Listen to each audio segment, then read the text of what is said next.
We're rating stuff to the Into a Bind, Parax 11 review of the good, the bad, and the underrated. And yes, you are reading the title card right, it's my 20th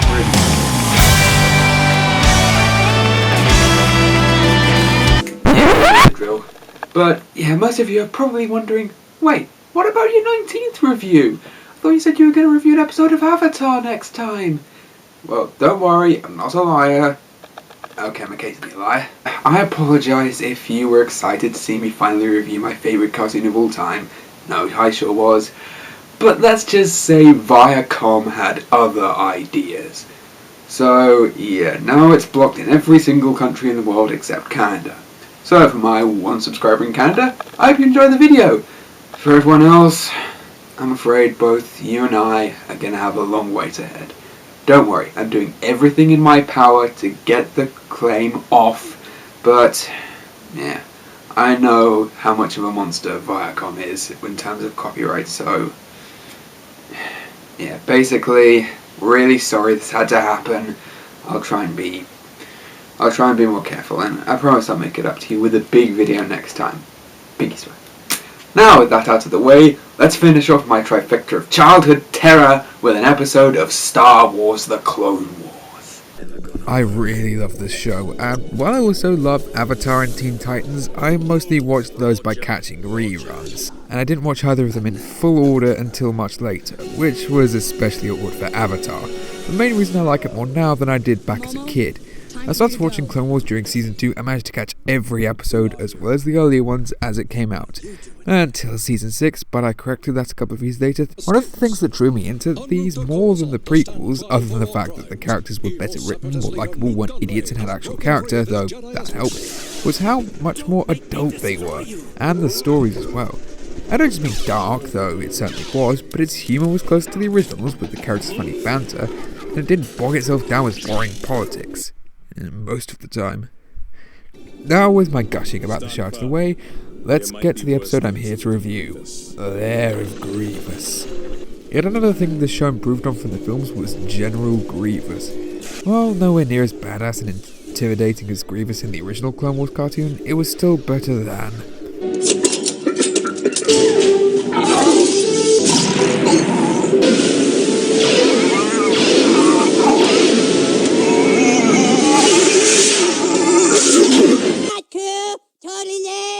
I mean, he was pretty underpowered, especially in this first season, but this episode was the first thing in anything Star Wars since Clone Wars where he was legitimately threatening. So let's find out how a nothing villain was actually turned into something. Kind of ironic seeing how the prequels actually did the opposite to Vader, as I review Lair of... What the... I'm in my living room! Well, I could go into a long-winded introduction, but you already know me too well, don't you, my bricks? Terry, you fiend! How dare you transport me literally just one floor down in my house? I don't know what you're talking about. You are trapped and there is no escape from my lair. This is literally my living room. No, it's not. Yes, it is. Definitely isn't. It definitely is. Okay, so maybe I was a little lazy in some of the design choices. The last thing I reviewed is literally still by the DVD player. Okay, so I adjusted this to take your chair. Sue me. It's very comfy, but good luck getting back up to your room. I've disabled your teleportation magic, and I've installed several obstacles and monsters on the way back. I will enjoy watching you squirm. Or I could sit down on this comfy sofa and review one of my favourite cartoons of all time for my 20th episode. Oh, come on, man. I'm a master manipulator, so be manipulated. Once I get up there, there will be a wrecking for you taking my chair. But right now, being teleported down one floor is just tiring. I need time to rest. Oh, for the love of Viacom. Should have taken the job with a credit card, but you just wetted the glasses. So, if there are no further interruptions, let's take a look at Lair of Grievous. This episode starts with Jedi Master Kit Fisto on the search for Nute Gunray, a separatist leader escaped captivity in the last episode, to an outer rim planet. In this show, he's voiced by Phil Lamar, the same guy as Jon Stewart in Justice League and Samurai Jack, so if I'd watched those shows as a kid, I probably would have feared the humorless Jedi from the prequels, but despite a Jamaican accent and how badly Star Wars usually does stereotypes, Lamar is a hell of a lot of fun in the role, giving Fisto a kind and approachable personality with a bit of energy to him. And of course, I'm too sensitive to make fun of his accent, that's just too low for me. But that won't stop me from some subtitle humour with R6. I know we're in the middle of nowhere, R6, but that's the Republic beacon we're looking for. Contact the Outer Rim Command.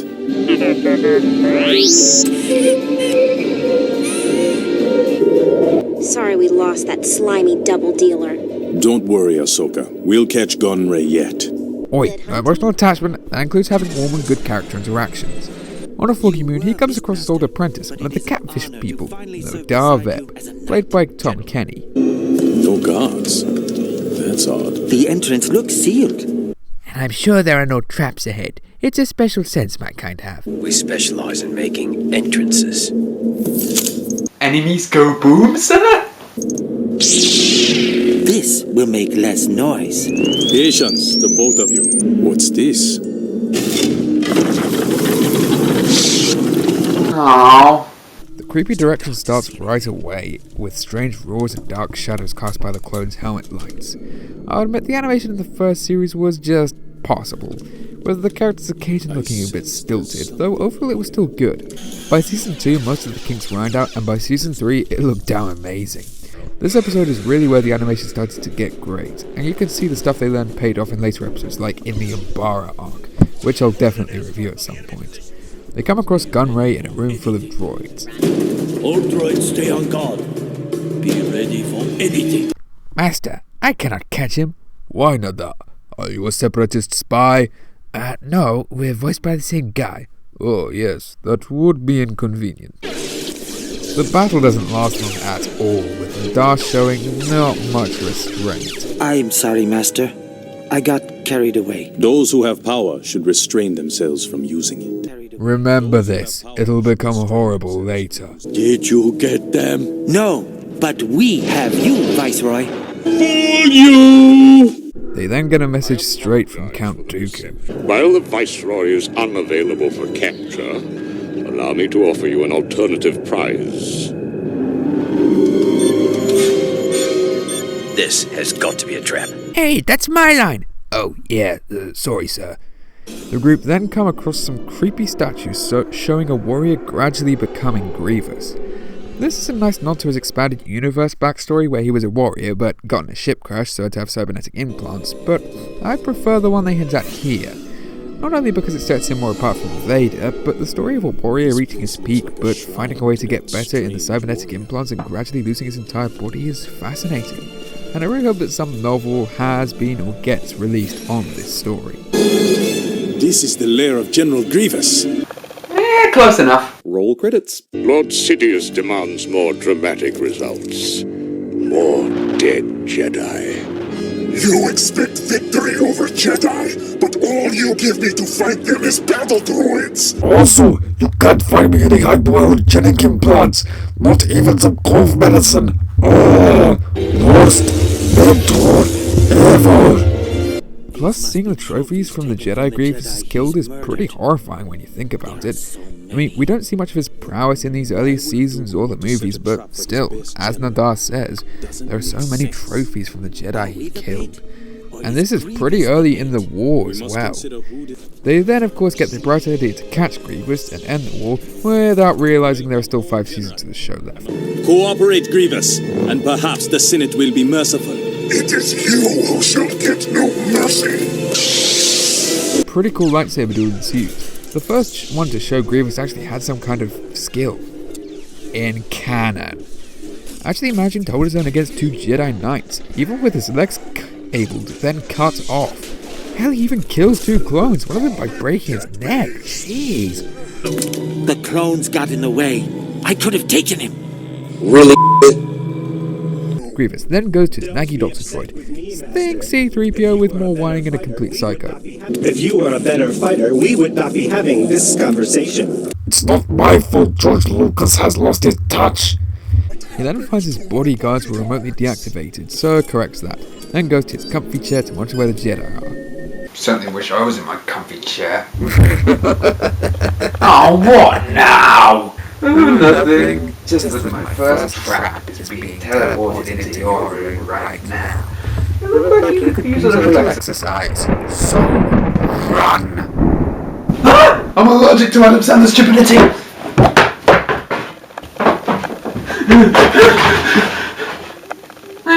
Here seems like a nice enough spot. So Grievous shuts them in, while the clones left outside get blown up by the guards. Get out of there, R6! Now!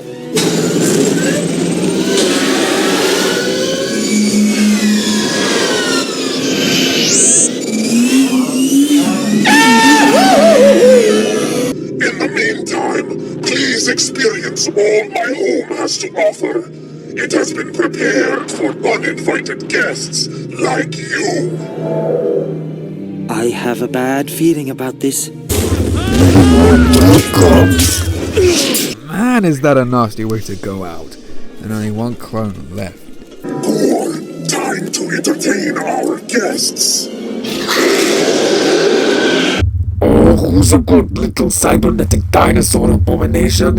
You are my little gory kids. What the hell is that? Meet my most feared pet, the Mega-Procrocodonian Barosaurus Beaver of Doom. Oh my god, that's horrifying! So horrifying, it goes against YouTube's terms of use. And that overrides everything. So I'm gonna have to change it to a dog. What? Miss Hart. Come here. Oh, you're so cute. Come here, Richard. I will hug you and squeeze you and name you Doom and Virtue's End. I will name you Dave. Wait a minute. If your magic overrides everything, then how do you get so many damn claims? Hasbro and Viacom's idiocy is too hard for me to predict. Fair enough. So while feeding time happens, the droid repairs Grievous. There may be some discomfort. Oh man, we get to see his real face.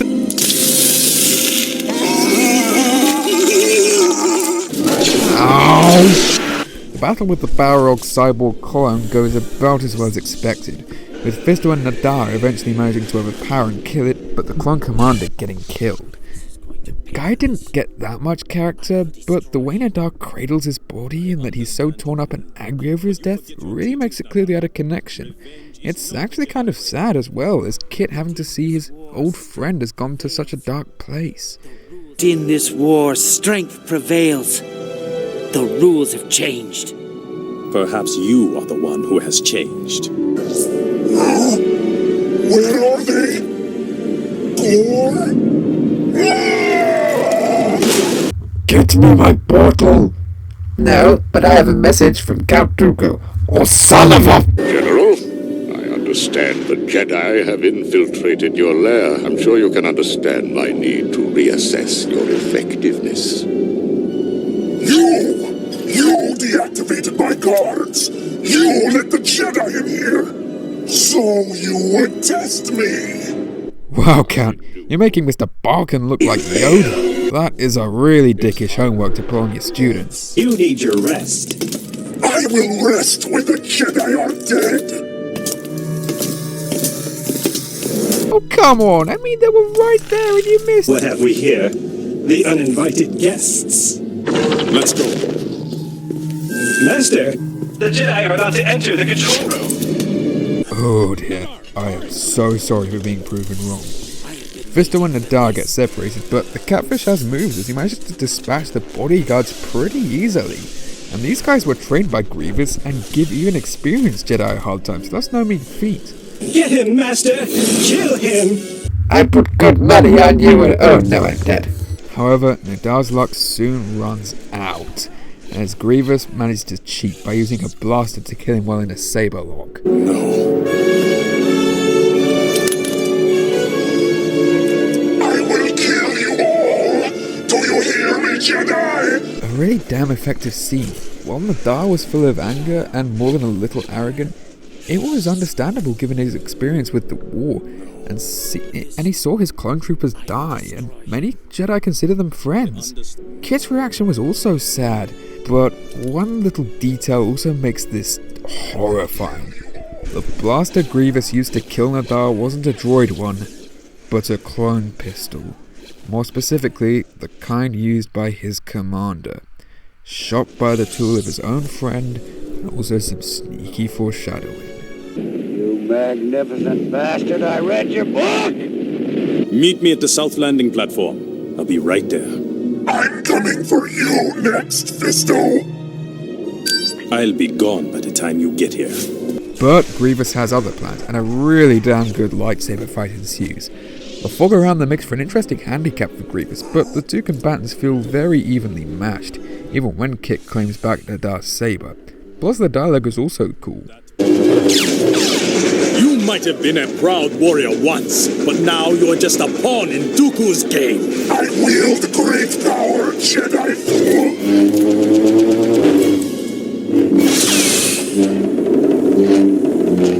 That power will only consume you. It would have been interesting to see how the fight would have played out had Grievous not cheated again. Surrender and I promise you will die swiftly!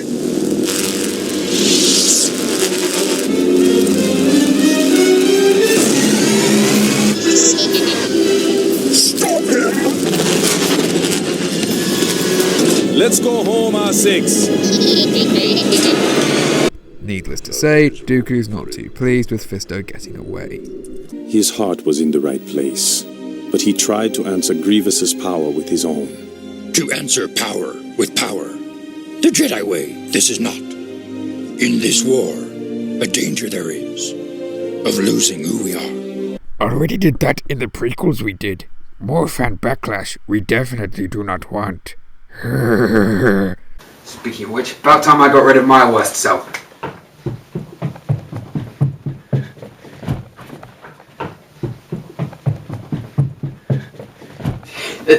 Caught in my loop. There's no escape for... Wait a minute. I didn't install that.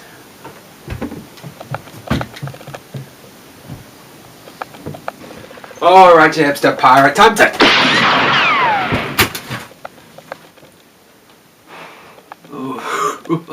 That was just too easy. Did you really forget me so soon to think that I was so foppish and ineffective? I'm hurt. You outright forgot what I told you. I'm a master manipulator, and you were manipulated perfectly. So thank you. After all those cliche traps that you could have easily escaped, you never once thought I had an ulterior motive. You've overruled rule number 4. A bullet is not too good for my enemies. I take that to heart quite a lot. I admit I am disappointed that our rivalry didn't last that long. But, well, you don't have any regrets because you're dead. Oh! Excuse me? Gotcha! 4, as in 4 bullets from the 12 bullet scene in Deadpool. One of the best scenes in the movie, don't know if you haven't seen it. Brilliant film, getting back on track. Random Mook thinks he's defeated Deadpool by shooting him. But when he approaches him, apparently lying down dead, he finds out otherwise. Spoilers, as you already found out. You may be a master manipulator, but I'm a snarky genre-savvy critic who's here to review an episode and defeat his nemesis. And look at that! I'm all out of episode.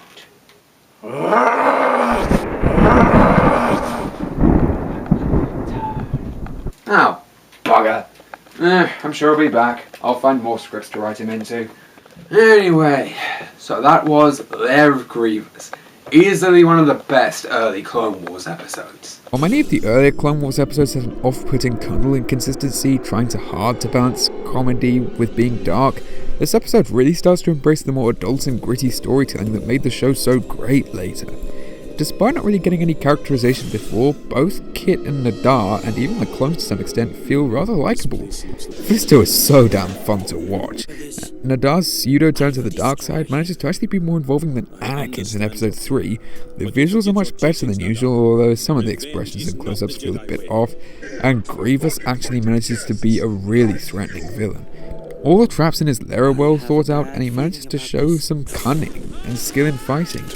killing Nadar definitely adds to his menace in all his later appearances, though his episode 3 appearance is still unsalvageable. Plus, the glimpses we see of his past are fascinating, and the fact that it's still so shrouded in mystery makes it much cooler, though I still want some kind of comic or book to show more of it. So in the end, this episode was tense, heart-pounding, intriguing, and just all-around excellent. When rewatching the first season and slogging through lots of mediocrity and tonal whiplash, it was more mature and thought-provoking episodes like Rookies, The Hidden Enemy, Innocence of Ryloth, Hostage Crisis, and this that kept me watching and got me to where the show got really damn good from season 2 onward. I'm Parix11, and join me next time for my top 10 cartoon villains. Thank you for watching.